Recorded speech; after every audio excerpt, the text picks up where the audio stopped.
Hey guys, I'm going to show you how to reset the maintenance required light on a 2014 to 2018 or 2019 Toyota Highlander. This is a 2018, but it works for those years. So what you're going to want to do, this is a push button start. You got to have the key in the vehicle and you're going to go ahead and turn it on. I'm going to press this twice. 1, 2, it says maintenance required. And what you're going to do is on the odometer, you're going to hold that, get to odometer trip A. So once you're on odometer trip A, you're going to go ahead and turn the car off again. And then you're going to go ahead and turn it back on. But when you're turning it back on, you're going to want to hold down the odometer button while you're turning it back on. What I'm going to do now is turn it on while I'm holding down the odometer button.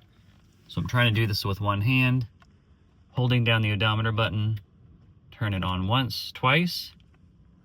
And it says resetting maintenance data, and then once you keep holding it, and once it flashes 0, you are good to go. Now you can go ahead and turn the vehicle on, and you will no longer have that maintenance reset light. Let's try that. We're getting our welcome back signal here. No longer have that maintenance reset light. So hope that this video helps, guys. And again, this is on a 2018 Toyota Highlander. It works for 2014 to 2019.